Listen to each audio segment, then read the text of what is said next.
Assalamu alaikum wa rahmatullahi wa barakatuh. I welcome you all to a new series. In it, bi'idhnillah, we'll be discussing finance and money matters. A person may ask, why finance and money matters? In Surah Al-Ma'idah, Allah Jalla wa Ala says, Al-yawma akmaltu lakum deenakum.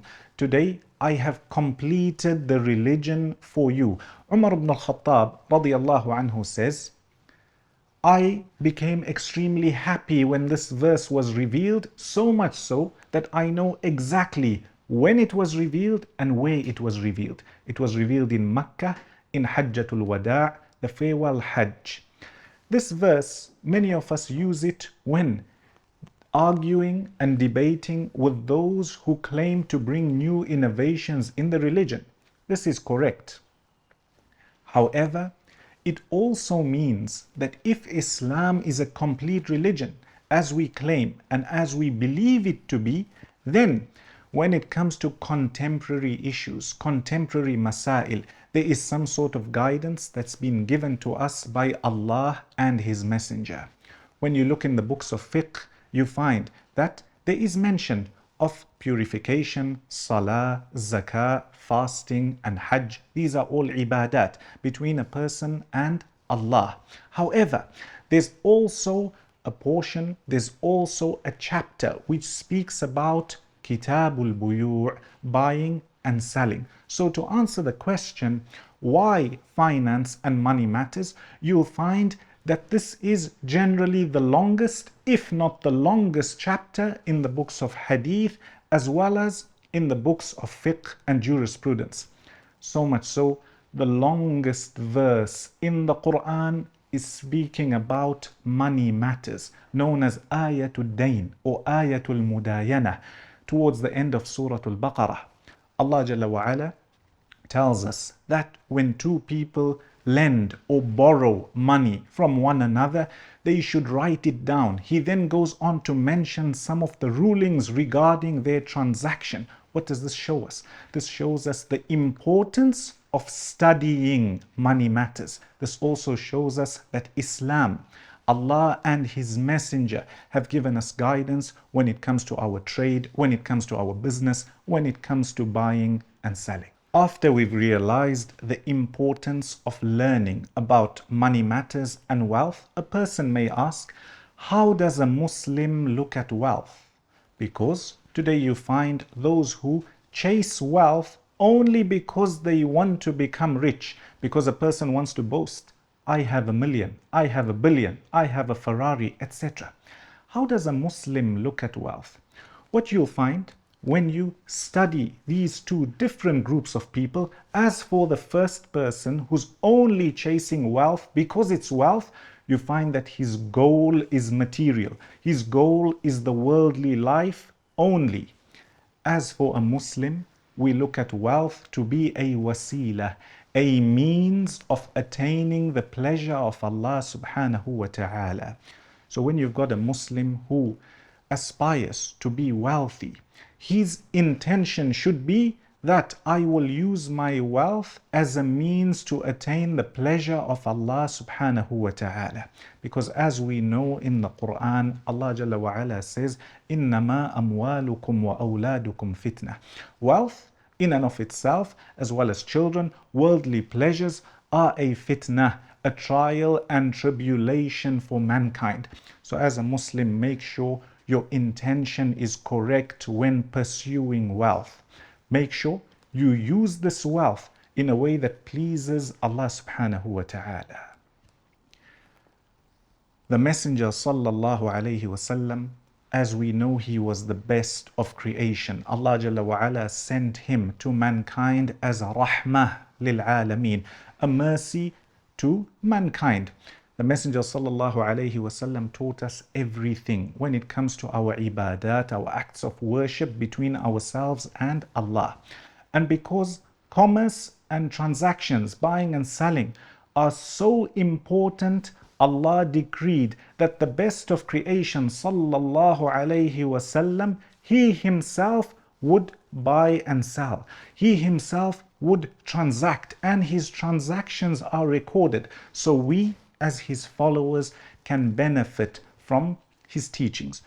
Before Rasulullah sallallahu alayhi wasallam was given nubuwah, before he was given prophethood, it's recorded in some ahadith that Khadija radiyallahu anha, she was a wealthy businesswoman from Quraysh.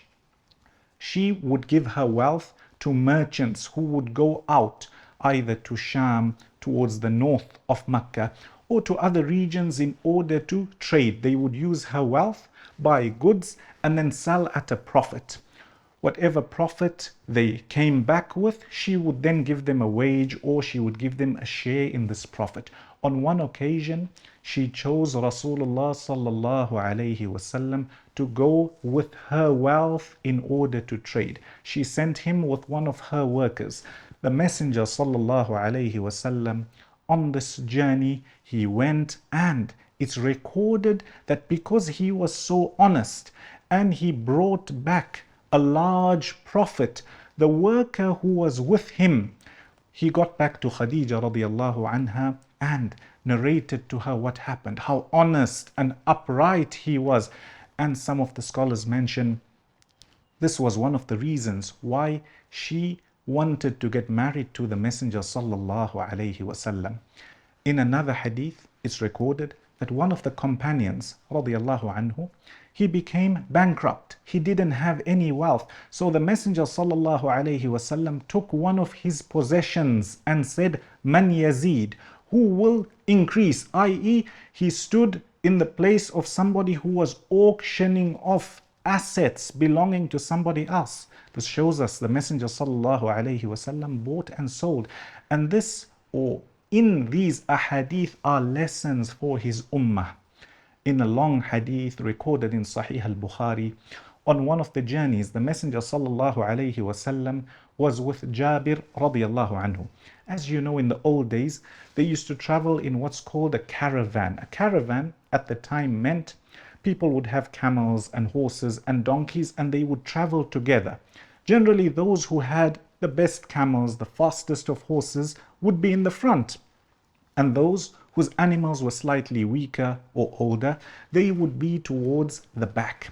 So the Messenger sallallahu alaihi wasallam, being the leader who he was, he would be with everybody. He would worry about those in the front, those in the middle, those at the back. So he finds Jabir radiyallahu anhu, one of the younger Sahaba, he finds him at the back. And he looks at his camel and realizes that this camel is very old and slow. So the Messenger sallallahu alaihi wasallam taps the camel and it starts to move. It goes faster and it goes all the way to the front. Eventually the Messenger sallallahu alaihi wasallam tells Jabir radiallahu anhu, sell me your camel, and he mentions a price to him. Jabir radiallahu anhu tells the Messenger sallallahu alaihi wasallam, as for the price, I'm not really happy with it. And they start to bargain. Some of the scholars mention that this shows, as a Muslim, it's permissible for you when you're buying a product to bargain. Eventually they agree on the transaction, they agree on the sale. When they reach Medina, the Messenger sallallahu alaihi wasallam tells Bilal radiallahu anhu to get the wealth for Jabir ready.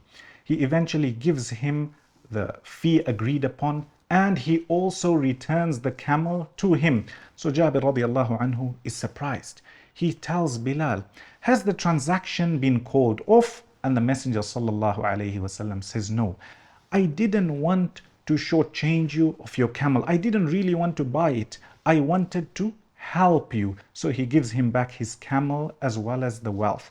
The scholars have derived many different benefits from these ahadith mentioned in order to teach us how to buy, how to sell, how to transact. So as a Muslim, study the transactions of the Messenger sallallahu alaihi wasallam and know that this wealth is a wasila. It's a means of you attaining the pleasure of Allah subhanahu wa ta'ala. Also, when looking at the lives of the Sahaba radiallahu anhum, you'll find those who chose zuhd. They were completely detached from the dunya. They didn't want anything to do with wealth. And then you find those who were business people. They were businessmen, very wealthy. However, the wealth was not in the heart. They were not attached to the wealth. Rather, they used their wealth in a way which pleased Allah subhanahu wa ta'ala. Inshallah, in the next episode, we'll be going over some of the examples from the Sunnah of Rasulullah sallallahu alayhi wasallam that speak about the companions who attained Jannah and the forgiveness of Allah subhanahu wa ta'ala because they were upright and honest business people. It's important for us to study the hadith of the Messenger sallallahu alayhi wasallam as well as the lives of the Sahaba radiallahu anhum. We will learn many lessons from their business transactions. So much so, bi'idhnillah, in future episodes, we'll be going over who were the first entrepreneurs in Islam. At times, people are amazed at those who have earned millions and billions in today's world, not realizing that a lot of the concepts were taught to us by some of the early pioneers from the Sahaba radiallahu anhum. We'll also be going through zakah and sadaqah, compulsory charity as well as voluntary charity, some of the rulings. Also, how does a Muslim increase their wealth? Inshallah, we've got 7 ways we'll be discussing that bi'idhnillah, if a Muslim practices, this will increase his wealth by the permission of Allah subhanahu wa ta'ala. In the next episode, we'll be going through men from the Sahaba radiallahu anhum as well as the previous generations who attained the forgiveness of Allah, and some of them attained Jannah because they were upright and honest business people. I ask Allah subhanahu wa ta'ala to bless you all, to bless your wealth, and may He grant us the ability to use our wealth in a way that pleases Him. Ameen.